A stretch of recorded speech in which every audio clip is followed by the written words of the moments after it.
Thank you for joining me on another weekly live here and the Unleash Your Leadership series. First of all, I want to really wish everyone here a happy International Women's Day. This is the Women's History Month. And while I feel like we should celebrate women every day, sending some extra special wishes today. So, how are you all doing? How are you working with what you have? And the reason I ask you this is because I want you to take a moment to just think about how are you feeling? Are you doing okay? Ask yourself that. Because sometimes we don't do that. And I've talked a lot about sort of running on, not taking a pause, which is one of the things I talked about last time. But I think especially for women, it is even more difficult because women really work hard. They try to prioritize everybody around them because we are seen as caregivers a lot, almost in every single culture. Sometimes I used to think that this is really my cultural experience, but it's not. As I talk to more women, as I talk to more people of all variety of backgrounds, I realize that we are very much similar in our cultural expectations, cultural norms, expectations that society has of women, and we have all grown up with that. And there's a whole notion of the whole like bias and things like that, which I will not get into today. I just want to talk about how we show up because it's expected, because that's what we have seen and we think that's the right thing. And if we steer away from it, we feel guilty. So often women will prioritize others, be it their family, children, parents, significant others, uh, their colleagues, their team, whoever or whatever that might be, and they forget about themselves. And most of society, most of history has normalized this. It's normalized that women are the primary caregivers. It's normalized that um, they are the ones who have to do all the care related stuff. They are the ones who show emotions. They are the ones who have to be the ones who will de facto do something that is not tied to a significant, like a professional uh, achievement or something like that. And the thing is that when sometimes we have seen a lot of women trailblazers and they do these things, they step out, they break the norms, they challenge the status quo. It feels unnatural.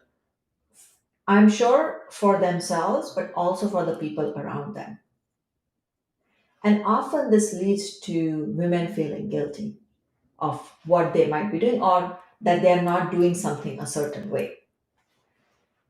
I have also been through this experience. I am somebody who needs my space. I like to do different things, and not all of those things conform to the idea of what women should or should not do. And so often I will see certain reactions, but I myself feel like, okay, I'm not making food every single day of the week, or like not preparing dinner every single day of the week, or I'm not preparing breakfast uh, every single day of the week. Am I being a bad parent? Those guilt moments do pop up very much every day, every week. And so, this is why it's really important for women to know that it is okay if you're doing something for yourself. You have the permission to take care of yourself. You have to know that it is really important for you to take care of yourself, to prioritize yourself, to be a leader to yourself, to lead yourself into a place that you want to go to. And there are many reasons why this is important. We all hear about this that put on your oxygen mask first before helping others. You have heard it on every flight you take. That's what it means. You got to put your oxygen mask because you need to be able to breathe before you can help the other person breathe and live out their life. Only when you show up for yourself in a way that aligns with your own values will you be able to show up for others in a genuine, authentic way as well. So a lot of times we think about leadership as how we lead others, what we do in the world, or how people experience us. But we don't think about leadership as how can I do something for myself? What do I need for myself? How do I recognize that? And then how do I go on to do those things? Leading oneself is not as easy as you might think. But if you give yourself the space, then you can lead yourself. Then you know that what you want. And that space is really important because it will help you be better at many different things. Be a better parent, be a better spouse, be a better neighbor, a human being, and a leader in the workplace. And you'll become a role model to the next generation. One of the key things that is really sticks with me is that I have seen my mother work. Yes, she would, make lunch, pack all the lunch boxes. She would make breakfast. She would go off, go do her teaching job, come back, do everything else. But I saw her every day going and doing something out there. Not necessarily observed her every single day in her work, but to me that was like, yes, it is okay to go work outside. It is okay to do um, everything for the house. And one of the things is like she led a lot of things around the house because my father used to be posted in a different city. And so I got really inspired by that because I saw her taking the charge, taking the lead. And so I want to be the same thing for whatever next generation comes up. It's like all these things are okay, and everybody has the right to be a leader. Everybody has the right to take care of themselves. And when I say everybody, I mean everybody, including all the women in our lives. When you support yourself, when you take care of yourself, that's when you can do it for others and also enable them to do the same for more people. So when you are really true to yourself and you have learned how to lead yourself, now you can enable others. Now you can tell them how they can lead themselves. You can give them the tools, the tricks, tips, and then they will do it and then they will teach somebody else. And that's how you amplify your impact in the world. You teach, for example, if you teach three people and those three people teach another three people, that's nine people, just you having done that. And it just multiplies, it has that exponential effect. And that's what I want you to think about is how can you create an exponential effect in the world. And your legacy may not necessarily be world famous, but it is still your legacy that will live on through others. And when you do these kind of things, when you are able to feel authentic yourself in the way you're living your life, and then when you help others do the same thing, you will create a more fulfilling work life where you are flourishing and thriving. And that's what I want. A lot of people come to me and say, I'm surviving this, or I'm surviving this job, or I'm surviving this situation, or I'm surviving this bad relationship. We don't want to survive, we want to thrive. And I want you to thrive. And you have every right to thrive on your own terms. So, let me share a few things that you can do to help lead yourself. First, I want you to really assess your values. What is important to you? This will really help you understand what do you get triggered by, what do you get happiness by. Because once you understand that, or once you clarify for that for yourself, then it really becomes clear. You're building your self awareness. Because here's the thing, leading oneself requires a lot of self awareness. So know what is important to you. Assess like where your values are not being honored. So, for example, what is making you angry? What gets you frustrated? What is not aligned? It just doesn't feel like it jives well with what you are thinking. Those are the things that you know. Okay, this is my value. For example, leading with empathy is a big value of mine.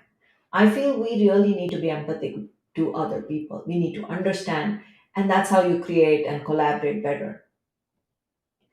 And if I see that value being dishonored in some way, where I feel that maybe there's a lot of transactional uh, ness coming across in this particular conversation, or I see a narcissism, for example, coming through a lot, I can immediately sense like, okay, this doesn't seem like this is going to work out for me.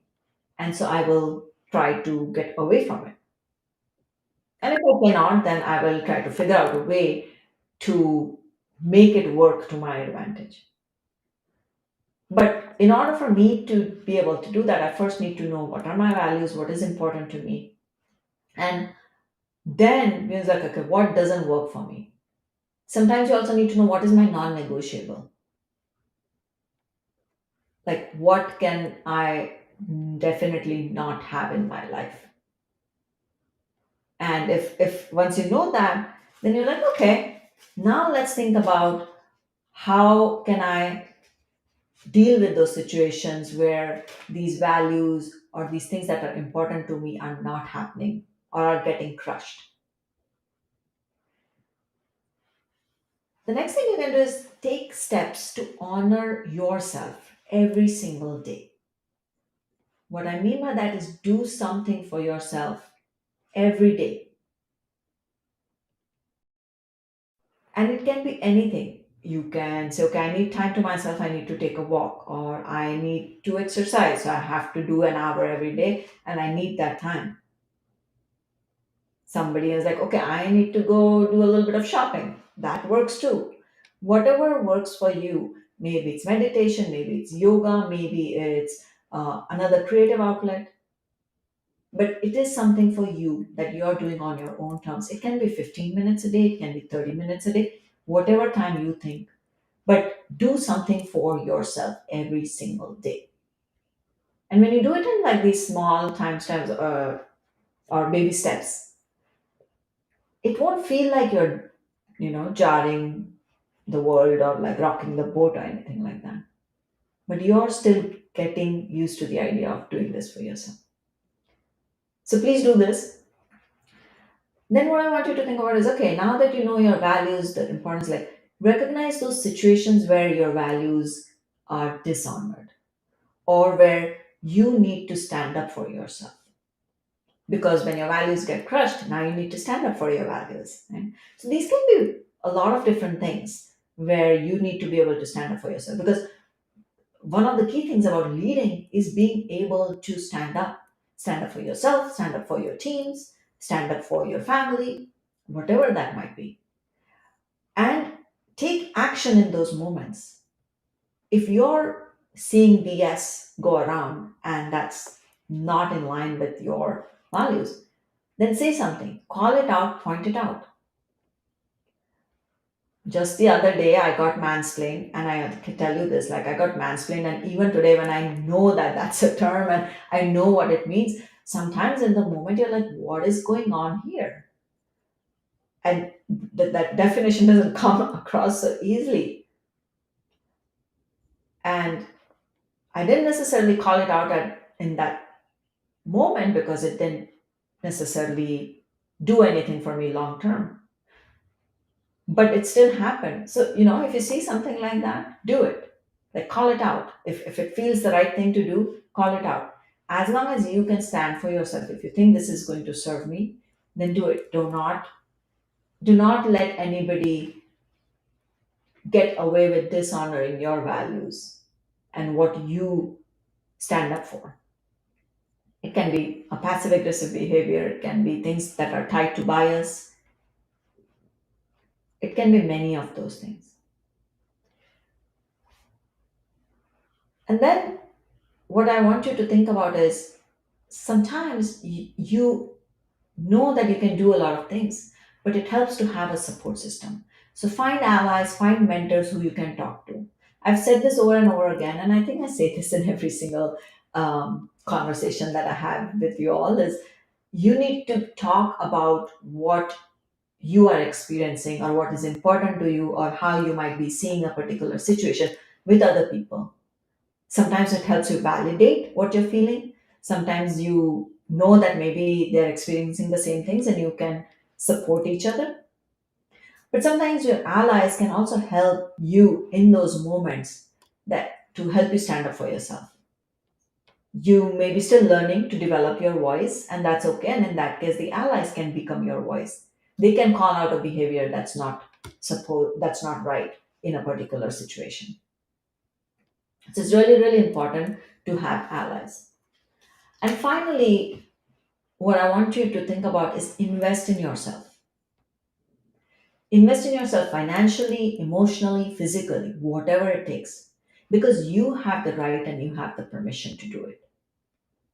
This is once again an area where women sometimes feel like they need permission, especially from a male uh, counterpart in their lives. So it can be a spouse, son, parent, father, whoever that might be, or in the professional workspace, it might be like a manager or another stakeholder or a peer.